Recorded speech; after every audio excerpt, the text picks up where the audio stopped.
Hello everyone. आज हम पढ़ेंगे disaster and development and climate change. Disaster and development means कि डिजास्टर और डेवलपमेंट जो है आपस में किस तरीके से रिलेटेड है, और जो क्लाइमेट चेंज है उसका डिजास्टर के ऊपर क्या फर्क पड़ता है। ठीक है, सबसे पहले हम डिजास्टर एंड डेवलपमेंट को एक बार स्टडी करते हैं कि डिजास्टर और डेवलपमेंट एक दूसरे को इनिशिएट करते हैं किस तरीके से। ठीक है, जैसे पहले जनरली लोगों का एटीट्यूड क्या होता था कि जो भी कोई भी डिजास्टर आता है या जो हैजार्ड होता है वो डिजास्टर में कन्वर्ट हो जाता था।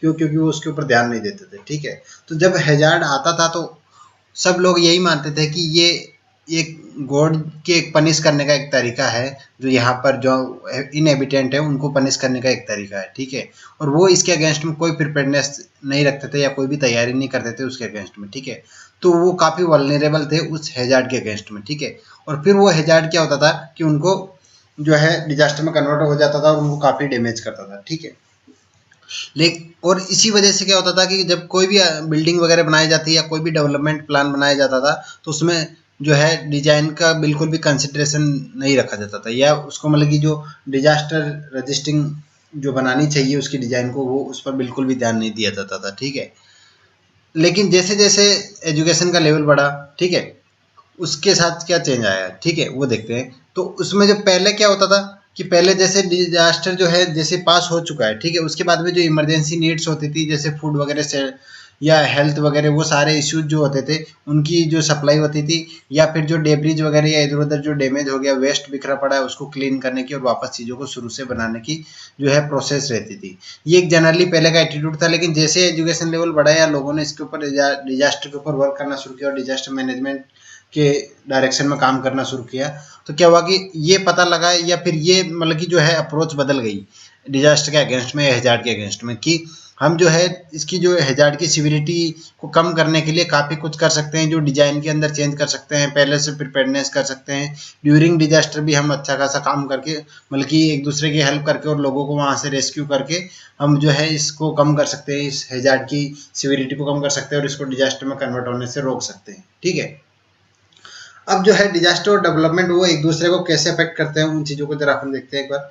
तो डिजास्टर जो होता है वो क्या करता है, डेवलपमेंट के लिए पॉजिटिव एटीट्यूड भी रखता है और नेगेटिव भी रखता है। पॉजिटिव किस तरीके से रखता है और नेगेटिव किस तरीके से रखता है।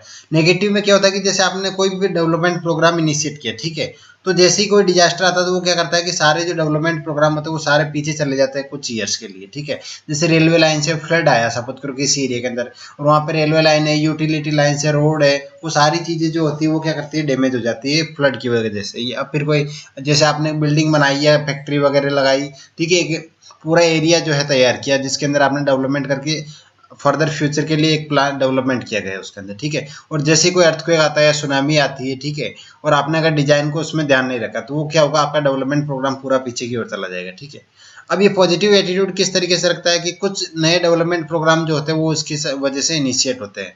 जो अगर जैसे डिजास्टर आता है तो वो क्या करता है कि डिजास्टर की वजह से जो नुकसान होता है तो उसको हम कम करने के लिए क्या करते हैं, नए इनिशिएट करते हैं। तो कहने का मतलब ये भी एक तरह से कैसा हुआ, डेवलपमेंट हुआ। जैसे पहले लोग क्या करते थे कि उसको गॉड का एक्ट मान के छोड़ देते थे कि आएगा हजार तो डिजास्टर में कन्वर्ट होगा, इसको कोई रोक नहीं सकता। लेकिन हमने क्या किया, इसके अगेंस्ट में तैयारी करना शुरू की, तो एक तरह से ये भी क्या हुआ, डेवलपमेंट हुआ कि पहले हम कुछ नहीं करते थे उसके अगेंस्ट में, लेकिन अब हम तैयार रहते हैं, सारी डिजाइन वगैरह तैयार करके रखते हैं।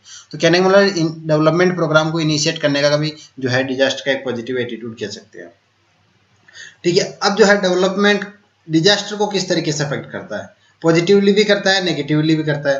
पॉजिटिवली किस तरीके से करेगा कि आप जैसे कोई भी जैसे हिल है और हिल के पास में जैसे आबादी है, काफ़ी पॉपुलेशन वहाँ पे रहती है, इनहेबिटेंट्स है, और उनके लिए लैंडस्लाइड एक काफ़ी बड़ी प्रॉब्लम है। ठीक है, तो आप वहाँ पे एक रिटेनिंग वॉल लगा सकते हो, या फिर उस जो है स्पाइक्स लगा के और जो जो मिट्टी है उसको स्टेबलाइज कर सकते हो ताकि वो लैंडस्लाइड कम से कम हो, लैंडस्लाइड के चांसेस कम हो जाए। जैसे स्नोफॉल जहाँ पे होता है वह एवलांस का सबसे ज़्यादा चांसेस होता है, तो जो रोड होती है उसके साथ में नेट वगैरह लगा के हम क्या कर सकते हैं कि जो एवलांस होता है उसकी प्रॉब्लम को कम कर सकते हैं। तो इस तरीके से जो डेवलपमेंट है वो काफ़ी कुछ हेल्प भी करता है, जो है किसी भी पर्टिकुलर एरिया की या जो इनहेबिटेंट्स होते हैं उनकी वल्नरेबिलिटी को कम करने के लिए, उनकी जो ससेप्टिबिलिटी है डिजास्टर के अगेंस्ट में उसको डिक्रीज करने में डेवलपमेंट प्रोग्राम हेल्प भी करते हैं। ठीक है, और जो डेवलपमेंट प्रोग्राम नेगेटिव कैसे हो सकता है कि कोई भी एरिया है, जैसे फॉरेस्ट है, उस फॉरेस्ट का अगर हम ट्री वगैरह अपने डेवलपमेंट के लिए क्या करते हैं, उनको कट कर लेते हैं, ठीक है, हमें लकड़ी की जरूरत है, ठीक है, या फिर कहीं कोई भी जैसे हिल वगैरह है तो हिल से हम क्या करेंगे, वहां से माइनिंग करके जो भी वहां का मटेरियल है वो निकाल लेते हैं, ठीक है। तो उससे क्या हुआ कि वहाँ की जो लैंड है वो एक्सपोज हो गई, ठीक है। अब वो क्या है, डिजास्टर के अगेंस्ट में वर्क नहीं कर पाएगी, ठीक है। और उसकी जो है जैसे ह्यूमन बॉडी के अंदर इम्यून सिस्टम होता है, वैसे नेचर का जो इम्यून सिस्टम है वो बढ़ जाए, वो कमजोर हो जाएगा और उसकी वल्नरेबिलिटी जो है वो बढ़ जाएगी, ठीक है। तो उसकी वजह से क्या होगा, जो आपका डिजास्टर है या जो हैजार्ड है वो डिजास्टर में कन्वर्ट हो जाएगा, या फिर डिजास्टर आएगा तो ज़्यादा नुकसान होगा, ठीक है। जैसे माइनिंग की वजह से सॉइल इरोजन की प्रॉब्लम बढ़ जाती है, डिफोरेस्टेशन की वजह से सॉइल इरोजन की प्रॉब्लम बढ़ जाती है, और उसकी और जो है फ्लड वगैरह की प्रॉब्लम क्रिएट हो जाती है। ये सारी चीज़ें, सूखा पड़ने लग जाता है डिफोरेस्टेशन की वजह से, अर्थ जो है वो गर्म होना शुरू हो जाती है, क्यों, क्योंकि अदरवाइज जो ट्री का कवर रहता है या वेजिटेशन कवर जो अर्थ के ऊपर रहता है, तो जब सनलाइट गिरती है तो वहीं से ट्रांसपिरेशन होता है उन ट्रीज के अंदर, और बाकी जो सनलाइट है वापस बैक ऊपर की तरफ चली जाती है, जो स्पेस में चली जाती है, ठीक है। लेकिन अगर आपने अर्थ जो है कोई उसका पर्टिकुलर पार्ट है उसको डिफॉरेस्ट कर दिया, ठीक है, तो अब जो है अर्थ के ऊपर कोई भी कवर नहीं रहा, ठीक है। तो अब जो है वहां पे जो सनलाइट गिरेगी या सनरेज जो गिरेगी वो सीधी जमीन को क्या करेगी, उसका टेम्परेचर बढ़ाएगी, नहीं कि रिफ्लेक्ट होकर वापस चली जाएगी, ठीक है। तो इसकी वजह से जो ग्लोबल वार्मिंग भी बढ़ती है, क्लाइमेट चेंज, वो सारी चीजें प्रॉब्लम होना शुरू होती है, ठीक है। ये जो है डायग्राम आपको दिखाई दे रहा है चार्ट, इसमें जो है डेवलपमेंट है उसके पॉजिटिव रिलेम भी है और नेगेटिव रिलेम भी। रिलेम मीन्स एरिया या कह सकते हो, रिलेम मतलब कोई भी क्षेत्र पर्टिकुलर या एक डायरेक्शन जिसमें कोई भी हम वर्क करते हैं, ठीक है। तो डेवलपमेंट जो है वो डिजास्टर के लिए पॉजिटिवली भी इफेक्ट वर्क करता है और नेगेटिवली भी करता है। पॉजिटिवली किस तरीके से करता है कि वो उसकी जो है वल्नरेबिलिटी को रिड्यूस कर सकते हैं हम, कोई भी जैसे टेक्निकली हेल्प लेकर के, ठीक है। और नेगेटिव किस तरीके से करता है कि माइनिंग वगैरह या डिफोरेस्टेशन, ये सारे वर्क जो है वो क्या करता है कि किसी पर्टिकुलर एरिया की वल्नरेबिलिटी को बढ़ा देते हैं, ठीक है। और डिजास्टर के अगेंस्ट में उसका जो है वर्क या इम्यून सिस्टम जो होता है वो कमजोर हो जाता है, ठीक है। अब जो डिजास्टर है वो डेवलपमेंट के लिए पॉजिटिव और नेगेटिव दोनों वर्क करता है। पॉजिटिव किस तरीके से करता है, वो डेवलपमेंट अपॉर्चुनिटीज प्रोवाइड करवाता है, और नेगेटिव किस तरीके से करता है, डेवलपमेंट प्रोग्राम को वापस पीछे की तरफ धकेल देता है, ठीक है। अब जो है हमने क्या किया, फोर्थ थीम जो है जो लास्ट इस डायग्राम में थी, वो किस तरीके से एक दूसरे को इफेक्ट करते हैं उसके एग्जांपल्स देखते हैं एक बार। जैसे ट्रांसपोर्ट है, यूटिलिटी सिस्टम है, ये सारे क्या होते हैं फ्लड की वजह से डिस्ट्रॉय हो जाते हैं। तो इसकी वजह से आप देख सकते हैं कि डिजास्टर जो है डेवलपमेंट प्रोग्राम को पीछे की ओर धकेलता है, ठीक है। लेकिन वो पॉजिटिव किस तरीके से करता है, जैसे एक सेल्फ हाउसिंग ग्रुप है, सेल्फ हेल्प हाउसिंग प्रोग्राम अगर गवर्नमेंट चलाती है, ठीक है, जैसे आफ्टर कोई डिजास्टर, जैसे कहीं पे घर वगैरह बेकार हो गए, ठीक है, तो वापस घरों को बनाना है।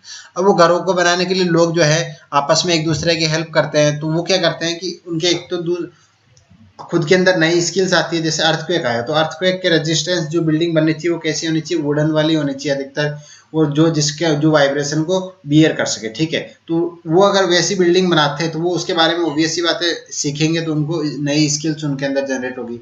और जो उनकी कम्युनिटी होती है वो आपस में एक दूसरे की हेल्प करेंगे, तो क्या होगा, कम्युनिटी के अंदर कॉम्बिनेशन बढ़ेगा और कम्युनिटी एक दूसरे की हेल्प करेगी, उनके जो है रिलेशंस और बेटर हो सकते हैं, ठीक है। उसके अंदर कई सारी लीडरशिप क्वालिटीज भी होती है लोगों के अंदर, तो वो बाहर निकल के आती है ऐसे टाइम में। और जो वो डेवलपमेंट के लिए जो मनी लगती है, अगर सपोज करो सेल्फ हाउसिंग ग्रुप नहीं होता तो वो मनी जो है क्या होता, वो जो उनके घर बनाने के अंदर जो मनी लगती है, जो टोटल पैसे लगते हैं, वो पैसे सारे कहाँ चले जाते हैं, एक बड़ी कंस्ट्रक्शन कंपनी के पास चले जाते हैं, ठीक है। तो वो उनके पास नहीं जाकर के लोगों के पास ही रहते, वो एक दूसरे की हेल्प करते हैं, एक दूसरे को वो उसकी लोकली मतलब कि लोगों के पास वर्क मिलता है और उनके पास मनी आती है। तो एक तरह के से पॉजिटिव एटीट्यूड कह सकते हैं डिजास्टर का, ठीक है।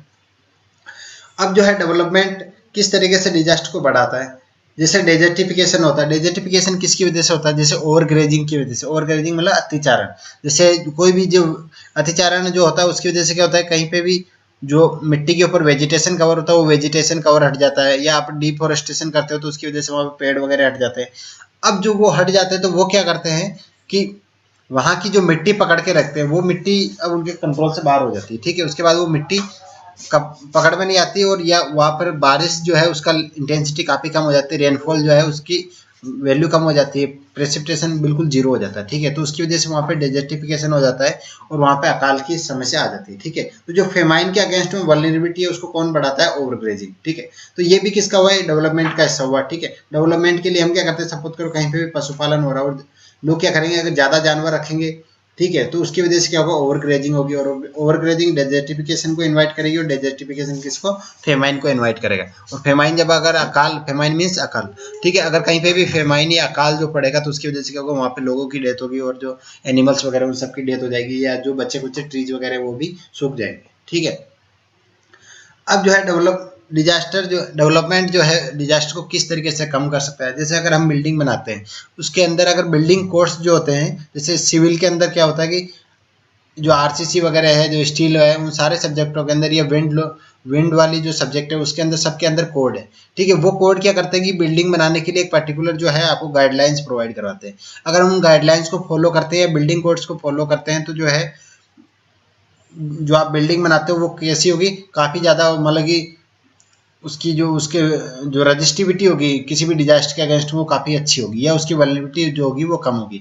वो हाई विंड के अंदर भी वो आपकी बिल्डिंग आसानी से वर्क कर सकती है, ठीक है। तो बिल्डिंग कोड को जो डेवलपमेंट है, जो वो क्या कर सकता है, आपको डिजास्टर को कम करने में भी हेल्प कर सकता है, ठीक है। अब जो क्लाइमेट चेंज है, क्लाइमेट चेंज होता क्या है एक्चुअल में। पहले हमने पढ़ा था डिजास्टर एंड डेवलपमेंट, ठीक है। अब हम पढ़ेंगे क्लाइमेट चेंज। क्लाइमेट चेंज होता क्या है।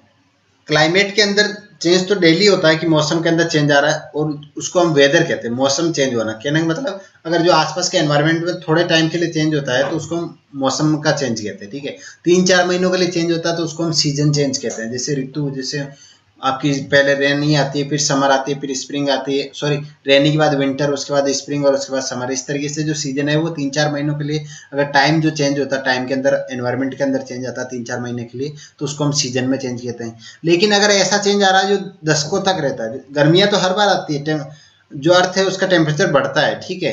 गर्मी लगती है हमें, कब लगती है, समर में लगती है, लेकिन वो 3-4 महीने के लिए लगती है, और उसके बाद वापस रेनी सीजन आता है तो वो कम हो जाती है, ठीक है। लेकिन अगर क्लाइमेट चेंज है तो उसमें क्या हो रहा है, ग्लोबल वार्मिंग हो रही है, और वो ग्लोबल वार्मिंग जो है, गर्मी आपको पूरे साल बढ़ रही है, ठीक है, कॉन्स्टेंटली बढ़ती जा रही है। सर्दियाँ आ रही है लेकिन फिर भी जो टेम्परेचर है वो उतना कम नहीं हो रहा जितना प्रीवियस ईयर में होता था, ठीक है। इसका मतलब क्या है, अब जो चेंज है वो कैसा है, सालों के लिए है, दशकों के लिए है, काफी लंबे टाइम के लिए, उसको हम क्लाइमेट चेंज बोलते हैं, ठीक है। अब जो क्लाइमेट चेंज है उसके नुकसान क्या होता है। क्लाइमेट चेंज की वजह से जो वेदर रिलेटेड जो हैजार्ड है उन सबकी फ्रीक्वेंसी चेंज हो रही है, और उनकी इंटेंसिटी चेंज हो रही है। इंटेंसिटी किस तरीके से चेंज हो रही है कि जो पहले हल्का फुल्का इफेक्ट डालते थे, जैसे आपके साइक्लोन वगैरह वो कम आते थे, या सूखा वगैरह, या फिर फेमाइन जो प्रॉब्लम है ड्रोट वगैरह की, वो सब कम होते थे, ठीक है। लेकिन अब क्या है, वो बार बार आने लगे, तो उनकी फ्रीक्वेंसी भी बढ़ गई, और जब वो आते हैं तो काफी ज्यादा डैमेज करते हैं, तो इस प्रकार से उनकी इंटेंसिटी भी बढ़ गई। अब इसकी वजह से क्या हुआ, जो वेदर रिलेटेड जो हैजार्ड्स है उनकी फ्रीक्वेंसी और इंटेंसिटी बढ़ने से क्या हुआ कि आपके कोई भी जो पॉपुलेशन है जो उसके अगेंस्ट में वर्क कर रही थी, ठीक है। जैसे अर्थक्वेक के अगेंस्ट में हम क्या करते थे, बिल्डिंग कोड वगैरह यूज करके हमारी बिल्डिंग्स को अच्छी बनाते हैं, ठीक है। तो वो क्या होता है, अर्थक्वेक आता तो उसको रजिस्ट कर पाती है। लेकिन ये जो वेदर रिलेटेड हैजार्ड्स है, ये सारे क्या करते हैं कि उस पॉपुलेशन या वो जो सारी चीजें हैं उनकी उनको उनकी वल्नरेबिलिटी को बढ़ा देते हैं, ठीक है। या वापस जो उनकी क्षमता होती है उसको इरोड करते हैं, कहने मतलब क्षमता को कमजोर करते हैं, रेजिलेंस, इरोडिंग द रेजिलेंस, कहने मतलब उनकी जो क्षमता है या जो इम्यून सिस्टम है कोई भी नेचर का या पर्टिकुलर कम्युनिटी का, उसको कमजोर करता है अगेंस्ट डिजास्टर, ठीक है। अब जैसे जो पीपल है, पॉपुलेशन है कोई भी, वो अरेबल लैंड के ऊपर डिपेंड करती है, मतलब कृषि योग्य जमीन जिस पे खेती होती है, ठीक है, जिसको आसानी से वाटर की एक्सेस है, ठीक है, और जो स्टेबल टेम्परेचर और रेनफॉल के अंदर एक मतलब कि पूरा सिस्टम बन चुका है, उसके अंदर वो आसानी से रहते हैं, ठीक है। लेकिन अगर वेदर रिलेटेड जो हैजार्ड्स है उनकी इंटेंसिटी या फ्रीक्वेंसी बढ़ती है तो उसकी वजह से क्या होगा, उनका जो इक्विलिब्रियम है या जो बैलेंस है वो बिगड़ेगा, ठीक है। वो बैलेंस बिगड़ने की वजह से क्या होगा, वो सारे प्रॉब्लम उनके अंदर आएंगे, ठीक है। अब जो है जनरली ये देखा गया है कि वेदर रिलेटेड जो हैजार्ड्स है वो सबसे ज्यादा कहाँ पे प्रॉब्लम क्रिएट करते हैं, वो जो लो और मिडिल इनकम वाली कंट्रीज है उनके अंदर सबसे ज्यादा नुकसान पहुंच जाता है। जैसे क्लाइमेट चेंज या जो वेदर रिलेटेड है वो सबसे बड़ी प्रॉब्लम है आपकी ग्लोबल वार्मिंग, ठीक है। अब ग्लोबल वार्मिंग के अंदर जो लो इनकम वाले पर्सन है, ठीक है, वो क्या कर सकते हैं, वो सारे टेक्निकली चीजों को अफोर्ड नहीं कर पाते या अच्छे घरों को अफोर्ड नहीं कर पाते, ठीक है। ऐसे मतलब कि टेक्निकली जो है सॉल्यूशंस उनको अफोर्ड नहीं कर पाते जो उनको ग्लोबल वार्मिंग से बचा सकते हैं, ठीक है। तो इस कहने का मतलब ये है कि जो वेदर रिलेटेड जितने भी हैजार्ड है उनमें जो पुअर या मिडिल इनकम वाले पर्सन होते हैं वो सबसे ज्यादा अफेक्टेड होते हैं, ठीक है। अब जो है ये किस तरीके से इफेक्ट करता है आपका क्लाइमेट चेंज।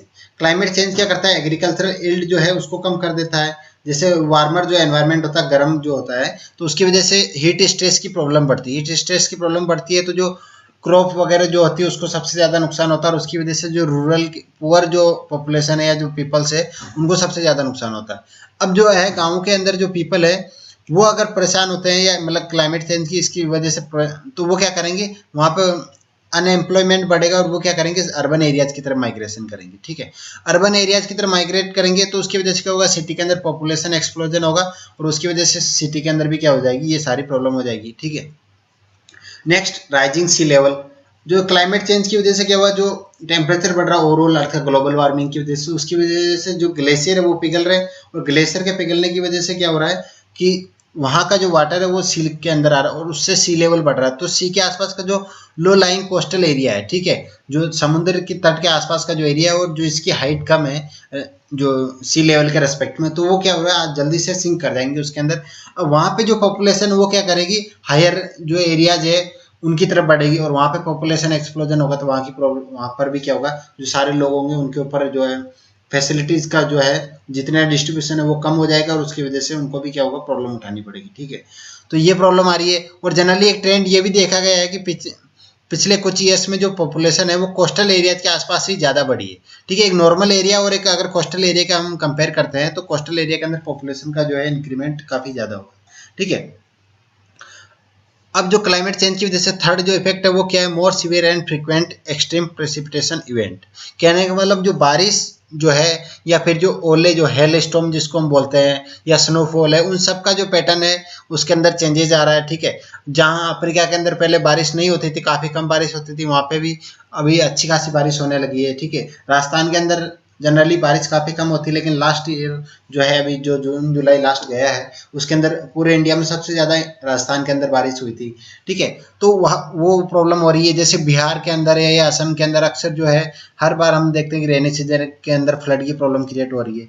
तो ये सारी जो प्रेसिपिटेशन जो इवेंट जो जनरली एक ट्रेंड था उससे जो है ये ट्रेंड चेंज हो रहा है, और वो किसकी वजह से हो रहा है, क्लाइमेट चेंज की वजह से। ठीक है, नेक्स्ट जो है क्लाइमेट चेंज की वजह से जो आया है प्रॉब्लम वो कौन सा है, वेदर रिलेटेड जो हैजार्ड है उनका ज्योग्राफिक डिस्ट्रीब्यूशन है वो चेंज हो रहा है। ठीक है, जैसे ड्रॉट वगैरह की प्रॉब्लम होती थी पहले, वो प्रॉब्लम कहाँ पे होती थी, जैसे अफ्रीका के अंदर होती थी, राजस्थान या इंडिया के अंदर राजस्थान में होती थी। ठीक है, लेकिन जैसे जैसे ये क्लाइमेट चेंज हुआ ये ड्रॉट की प्रॉब्लम ऐसी जगह भी बढ़ने लगी जहाँ पहले नहीं होती थी, या ऐसी जगह जहाँ पहले फ्लड की प्रॉब्लम नहीं थी वहाँ पे फ्लड की प्रॉब्लम होने लग गई। ठीक है, तो जो रिस्क का जो पैटर्न पहले जो था प्रीवियस हिस्ट्री को देखते हैं वो पैटर्न अब फॉलो नहीं हो रहा, और वो किसकी वजह से हो रहा है, क्लाइमेट चेंज की वजह से। ठीक है, नेक्स्ट जो फिफ्थ जो है जो प्रॉब्लम क्लाइमेट चेंज की वो क्या है, डिक्रीजिंग रेजिलियंस। कहने का मतलब जो लोगों की क्षमता है डिजास्टर से फाइट करने के, हैजार्ड से फाइट करने की, वो कम होती जा रही है, और जो उसकी वजह से क्या है, लोगों के अंदर गरीबी बढ़ रही है। ठीक है, तो हम जो है क्लाइमेट चेंज को पॉवर्टी का ड्राइवर भी कह सकते हैं। ठीक है, ओके।